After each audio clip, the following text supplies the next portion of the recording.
ಎಲ್ಲ ಪತ್ರಕರ್ತ ಮಿತ್ರರನ್ನ ಈ ಸಂದರ್ಭದಲ್ಲಿ ಮತ್ತೊಮ್ಮೆ ಕೇರಳ ಸಭಾಂಗಣಕ್ಕೆ ಈ ಪುಸ್ತಕ ಬಿಡುಗಡೆ ಕಾರ್ಯಕ್ರಮಕ್ಕೆ ಬರಮಾಡಿಕೊಡ್ತೇನೆ. ಅತ್ಯಂತ ಹೃದಯ ಸ್ಪರ್ಶಿಯಾಗಿರುವಂಥ ಒಂದು ವಾತಾವರಣದಲ್ಲಿ ನಾವು ನೀವು ಇದ್ದೇವೆ. ಈ ಕಾರ್ಯಕ್ರಮಕ್ಕೆ ಬಹುಶಃ ಇಷ್ಟು ಬೇಗ ಕಾಲ ಕೂಡ ಬರುತ್ತೆ ಅಂತೇಳಿ ನಾನು ಅಂದ್ಕೊಂಡಿಲ್ಲ, ಭೀಮಣ್ಣ ಗಜಾಪುರ ಕೂಡ ಅಂದ್ಕೊಂಡಿಲ್ಲ. ಇದು ಸುಮಾರು 4-5 ತಿಂಗಳಿಂದ ಮಾತಾಡ್ತಲೇ ಇದ್ದೀವಿ.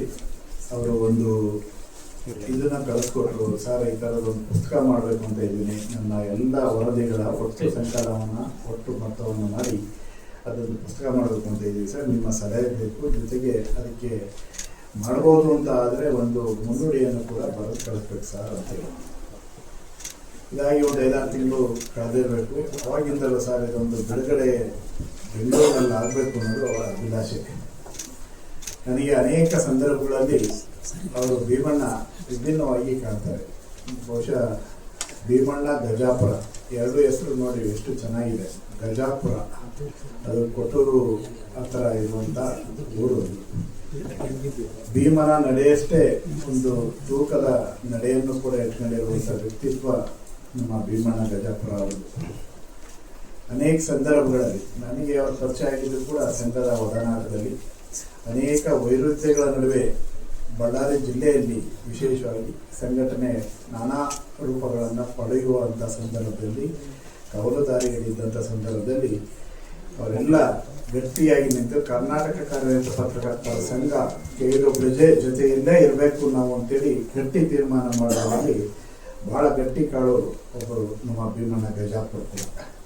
ಅವರಿಗೆ ಭಾಳ ಸಂಘರ್ಷದ ಸಂದರ್ಭ ಇತ್ತು, ಬೇರೆ ಬೇರೆ ಅನೇಕ ಕಾರಣಗಳಿಗಾಗಿ ಒತ್ತಡಗಳಿತ್ತು.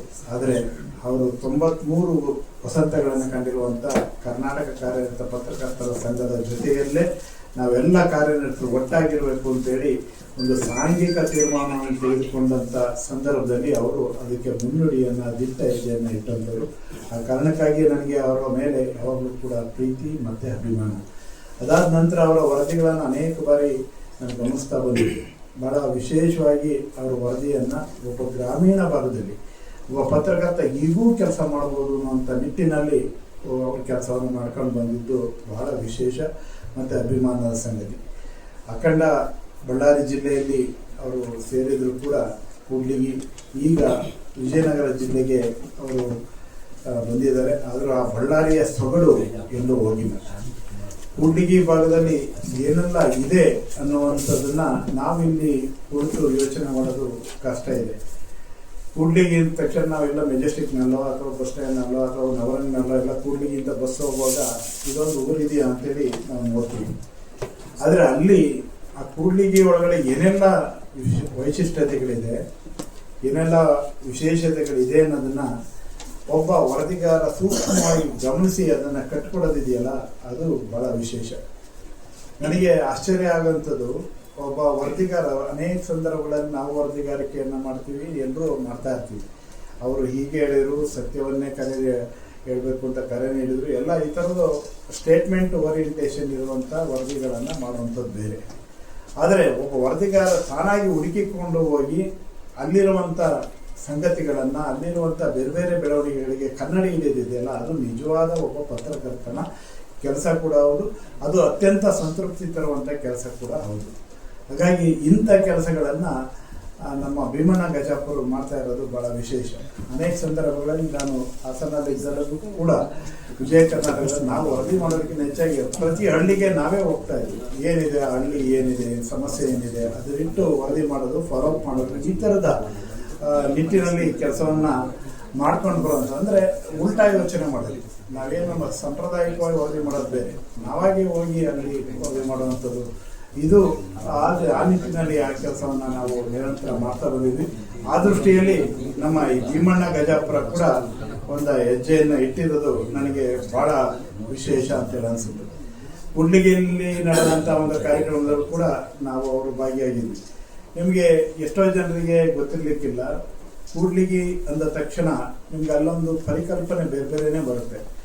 ಆದರೆ ಅದರೊಳಗಡೆ ಸಣ್ಣ ಸಣ್ಣ ಸಂಗತಿಗಳಿದಾವಲ್ಲ, ಅದ್ರ ಬಗ್ಗೆ ಬೆಳಕು ಚೆಲ್ಲೋದು ನಿಜಕ್ಕೂ ಅದು ನಮ್ಮ ಭೀಮಣ್ಣ ಗಜಾಪುರಿಗೆ ಸಿದ್ಧಿಸಿದಂಥ ಒಂದು ಸೊಗಡಿನ ಕೈ ಅಂತೇಳಿ ನಮ್ಗೆ ಅನಿಸುತ್ತೆ.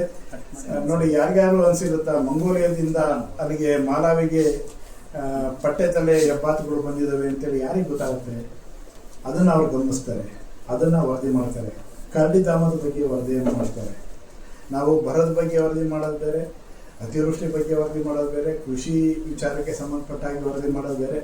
ಆದರೆ ಈ ಥರದ ಒಂದು ಎಲ್ಲ ಮಂಗೋಲಿಯಾದಿಂದ ಮಾಳಾವಿಗೆ ಬಂದಂಥ ಆ ಪಟ್ಟೆ ತಲೆ ಹೆಬ್ಬಾತುಗಳನ್ನು ಕುರಿತು ಫೋಟೋ ಸಹಿತ ವರದಿಯನ್ನು ಮಾಡ್ತಾರೆ. ನಿಜಕ್ಕೂ ದಿ ಬೆಸ್ಟ್ ವರದಿ ಅದು. ನಾನು ಇಡೀ ಅವರ ವರದಿಗಳನ್ನು ಗಮನಿಸಿದ್ದೀನಿ. ಹಾಗೆ ಕರಡಿಧಾಮದೊಳಗಡೆ ಶಿಲೆಗಳ ಚಿತ್ತಾರ ಇದೆ ಅನ್ನೋದನ್ನು ಅವ್ರು ಗಮನಿಸ್ತಾರೆ. ಅದನ್ನು ಕೂಡ ಅವರ ವರದಿಯಲ್ಲಿ ತರ್ತಾರೆ. ಕೋವಿಡ್ ಸಂದರ್ಭದಲ್ಲಿ ಅನೇಕ ಸಂಘರ್ಷಗಳು ಎದುರಾದ ಸಂದರ್ಭದಲ್ಲಿ ಆ ಎಲ್ಲ ವರದಿಗಳನ್ನು ಅವ್ರು ಕಟ್ಟಿಕೊಡ್ತಾರೆ. ಯಾವುದೋ ಪಶ್ಚಿಮ ಬಂಗಾಳದ ಒಂದು ಕುಟುಂಬ ಇಲ್ಲಿ ಸಿಕ್ಕಿ ಒದ್ದಾಡುವಾಗ ಅದ್ರ ಬಗ್ಗೆ ವರದಿಯನ್ನು ಮಾಡ್ತಾರೆ. ಅದನ್ನು ಇಡೀ ಜಿಲ್ಲಾಡಳಿತ ಗಮನ ಕೊಟ್ಟು ಜಿಲ್ಲಾಡಳಿತವೇ ಆ ರಿಸಿಪ್ಟ್ ತಗೊಂಡು ಅವ್ರನ್ನ ಅಲ್ಲಿಗೆ ಆ ಕುಟುಂಬಕ್ಕೆ ಅವ್ರನ್ನ ಸೇರಿಸುವಂಥ ಕೆಲಸ ಮಾಡುವಂಥ ನೀತಿ ಕೂಡ ಅವ್ರದ್ದು. ಹೀಗಾಗಿ ಈ ಥರದ ಅನೇಕ ವರದಿಗಳನ್ನು ಅವರು ಆ ಭಾಗದಲ್ಲಿ ಕಟ್ಟಿಕೊಡ್ತಾ ಬರ್ತಾರೆ. ಆ ಕಾರಣಕ್ಕಾಗಿ ಅವರು ಭೀಮಣ್ಣ ಗಜಾಪುರ ಅಂದರೆ ಅವರು ಏನಾದರೂ ಒಂದು ಬರೆದ್ರೆ ಅದರಲ್ಲಿ ಬಹಳ ಐತಿಹ್ಯ ಇದೆ, ಅದರಲ್ಲಿ ವಿಶೇಷವಾಗಿ ಅವರ ವರದಿಯನ್ನು ಗಮನಿಸ್ತಾರೆ.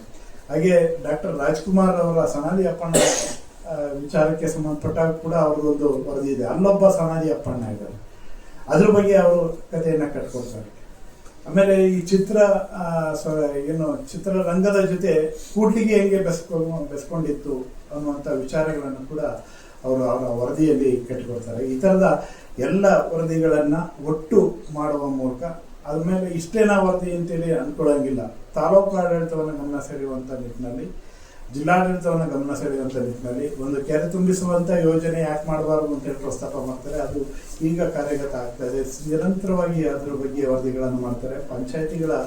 ಗ್ರಾಮ ಪಂಚಾಯತಿ ಮಟ್ಟದಲ್ಲಿ ಏನೆಲ್ಲ ಸಾಧ್ಯತೆ ಇದೆ ಅಲ್ಲಿಗೆ ಹೋಗಿ ಅವೆಲ್ಲವನ್ನು ತಪಾಸಣೆ ಮಾಡಿ ಪರಿಶೀಲನೆ ಮಾಡಿ ಅದ್ರ ಬಗ್ಗೆ ಬೆಳಕಂಡಿರ್ತಾರೆ. ಹೀಗೆ ವಿಭಿನ್ನವಾಗಿ ವರದಿಗಳನ್ನು ಕಟ್ಟಿಕೊಡುವ ಮೂಲಕ ಬಹುಶಃ ನಾವು ಅವರು ಕನ್ನಡ ಪ್ರಭಕ್ಕೆ ಅಷ್ಟೇ ಆಸ್ತಿ ಅಲ್ಲ, ಪತ್ರಿಕೋದ್ಯಮಕ್ಕೂ ಕೂಡ ಆಸ್ತಿಯಾಗಿದ್ದಾರೆ ಅಂತೇಳಿ ಹೇಳಲಿಕ್ಕೆ ನನಗೆ ಅತಿಶಯೋಕ್ತಿ. ಹಾಗಾಗಿ ಭೀಮಣ್ಣ ಗಜಾಪುರ ಅವರ ಕ್ರಿಯಾಶೀಲತೆ, ಅವರಿಗೆ ಒಬ್ಬ ವರದಿಗಾರನಿಗೆ ಇರಬೇಕಾದಂಥ ಕೌಶಲ್ಯ, ಆಮೇಲೆ ಅದಕ್ಕೆ ಚಾಕಚಕ್ಯತೆ, ಆ ಟೈಮ್ ಸೆನ್ಸು ಎಲ್ಲರೂ ನೋಡ್ಕೊಂಡು ಹೋಗಿರ್ತೀವಿ. ಬಟ್ ಅದನ್ನು ಐಡಿಯಾಗಿ ಇಟ್ಕೊಂಡು ಅದಕ್ಕೆ ಒಂದು ಹ್ಯಾಂಗಲ್ ಕೊಟ್ಟು ಆ ಸುದ್ದಿಯನ್ನು ಮಾಡೋದಿದೆಯಲ್ಲ, ಅದು ಒಬ್ಬ ವರದಿಗಾರನಿಗೆ ಇರಬಹುದಂಥ ಕೈ ಚಳಕ. ಅದನ್ನು ಅವರು ಸಿದ್ಧಿಸ್ಕೊಂಡಿದ್ದಾರೆ. ಹಾಗಾಗಿ ಮತ್ತೊಮ್ಮೆ ನಿಮ್ಮೆಲ್ಲರ ಚಪ್ಪಾಳೆ ಮೂಲಕ ನಾನು KWJ ರಾಜ್ಯ ಸಂಘದ ಪರವಾಗಿ ಕೂಡ ಅವರಿಗೆ ಅಭಿನಂದನೆಗಳನ್ನು ಸಲ್ಲಿಸಲಿಕ್ಕೆ. ಹಾಗೆ ಈ ಥರ ಒಂದು ಪುಸ್ತಕವನ್ನು ಬಿಡುಗಡೆ ಮಾಡುವ ಸಂದರ್ಭದಲ್ಲಿ ಹೇಗೆ ಮಾಡಬೇಕು, ಏನು ಮಾಡಬೇಕು ಅನ್ನೋದು ಇವೆಲ್ಲ ಚರ್ಚೆ ಆಗುವಾಗ ನನಗೆ ತಕ್ಷಣ ಅವರು, ಸರ್ ನೀವು ಹೇಗಾದರೂ ಮಾಡಿ ಸರ್, ನನಗೊಟ್ಟು ಬೆಂಗಳೂರಿನಲ್ಲಿ ಈ ಕಾರ್ಯಕ್ರಮ